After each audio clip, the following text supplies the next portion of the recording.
Iran के शहीद supreme leader Ayatollah Ali Khamenei ji ने अपनी शहादत से साबित किया, कभी 56 इंच की छाती का दावा नहीं किया, बल्कि जब जरूरत पड़ी तो अमेरिका के सामने झुकने की बजाय उन्होंने शहादत को गले लगाना पसंद किया। हाल के दिनों में सरकार ने 2 बड़े ब्लंडर किए हैं जिनका बोझ आम जनता को उठाना पड़ रहा है। एक हमारी यूएस के साथ जो ट्रेड डील है और दूसरा विदेश नीति में अमेरिका के सामने जो हमारा आत्मसमर्पण है। खाड़ी क्षेत्र में कभी भारत का रुख स्वतंत्र और संतुलित था, लेकिन आज हमें दूसरों के संघर्ष में उलझकर नुकसान उठाना पड़ रहा है।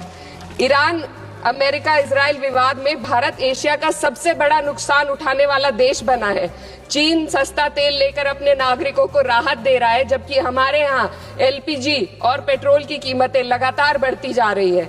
ईरान जैसे पुराने मित्र के कठिन समय में हम खुलकर समर्थन नहीं कर सके और आज गैस आपूर्ति के लिए बार बार अनुरोध करना पड़ रहा है। विदेश नीति साहस और स्पष्टता से चलती है। लचर विदेश नीति ने देश को महंगाई और आपूर्ति के संकट की दहलीज पर लाकर खड़ा कर दिया है। सरकार कहती है भंडार पर्याप्त है, तो कीमतें क्यों लगातार बढ़ती जा रही है। अमेरिका के साथ जो हाल है वह व्यापार समझौता भी यही बताता है। आज भारत अमेरिका के साथ $40 बिलियन का ट्रेड सरप्लस रखता है, लेकिन इस समझौते के बाद हमें हर साल $100 बिलियन का आयात करना पड़ेगा। इससे सरप्लस घाटे में बदल जाएगा।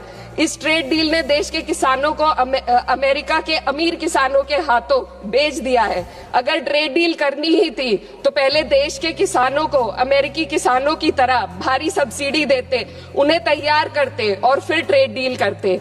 यह तो वैसा है जैसे दौड़ में किसी के हाथ पैर जंजीरों से बांध दिए गए और फिर कहा जाए अब दौड़ कर दिखाओ। हमारे किसानों के हाथ पैर महंगी यूरिया, महंगी बिजली और महंगे कृषि यंत्रों से बंधे हुए हैं।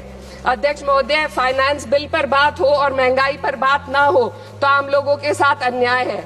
आम आदमी के लिए रोजमर्रा के खर्चे महंगे होते जा रहे हैं। एलपीजी, स्वास्थ्य और शिक्षा की महंगाई सबसे अधिक है।